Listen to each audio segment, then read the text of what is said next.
John in Virginia, Republican. Let's hear from you.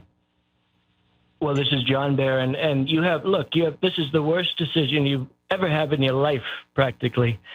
Jack's going to agree with me, right? But this is a terrible decision. And you have Hakeem Jeffries, he's a dope, and you have Chuck Schumer, who can't cook a cheeseburger. Of course these people are happy. But true Americans will not be happy. And you have the woman earlier, I assume she's a woman, she's a Democrat, but she said she's disgraced.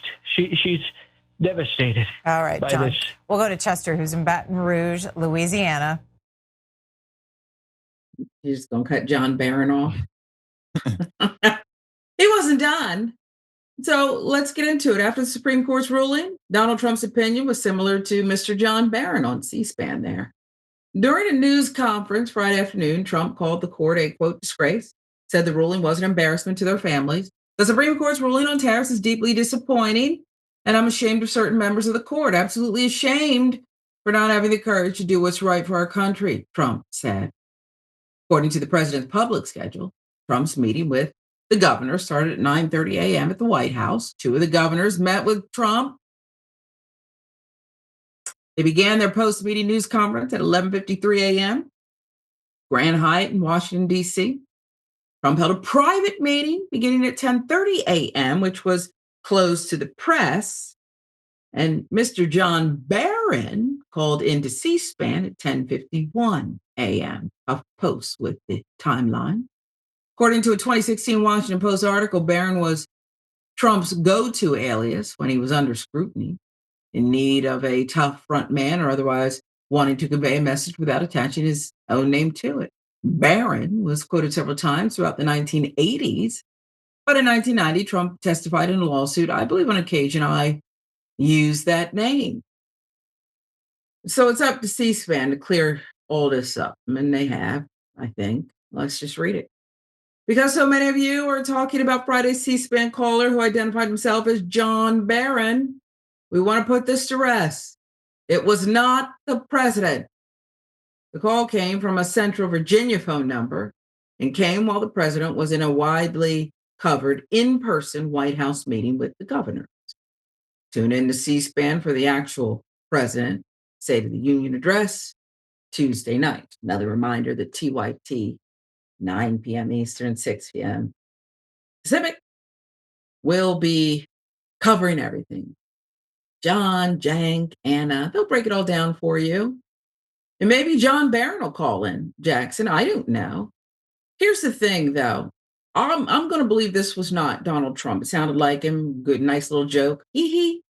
But when you've done this kind of foolishness in the past, of course people are going to think there's a chance it's you. I can tell you this. If someone called in using an alias but sounded like Barack Obama, even if it was a dead ringer, I don't think many people would believe it was Barack Obama calling in because they say, wait, that's a good one, but that's just not what he wouldn't do that. They find it hard to believe that Barack Obama would do that. But with Donald Trump, to me, it doesn't matter that it wasn't him. It matters that enough people thought it could be him because this is what he would do. What do you think? Well, yeah, I think that the fact that we are even considering this says so much about who he is, because it's not as if he spends his time doing better things. He's the most powerful man on earth. And by and large, he spends his time watching to see who's talking about him and responding to it. Posting on Truth Social, playing golf, and taking hundreds of millions of dollars from foreign governments in the most brazen, corrupt, in-your-face deals that anyone's ever seen. I mean, the man has hundreds of millions of dollars sitting in slush funds accounts in other countries that gave him massive, large, luxurious gifts. It doesn't get any worse than that. But again, the fact that we're even talking about this says so much about who he is. Yeah. This is your president. I'm old enough to remember learning, and much of what I learned in history class, I grew up to learn was fiction. But I'm old enough to know that when we learned about presidents, none of this stuff, pretending to be John Barron on C-SPAN, was mentioned in any book. Okay?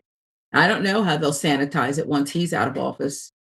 Trump if he leaves, if he leaves. But this is funny, but also a pitiful commentary on what we've come to expect from our president in America today. I'll give you the last word. Well, I don't really have anything else to add to this other than I think I'll pass on tuning into the State of the Union this evening. Honestly, as when we started off, I'm pretty tired. My Yeah. trainer killed me yesterday, and I think I'll play some Assassin's Creed Shadows instead. That's the game where you're based in feudal Japan. But yeah, I don't really want to hear what child trafficking, pedophile criminal idiot loser has to say. All he's gonna do is lie, and I guess I'll catch the recap. But yeah, I have better things to do this evening.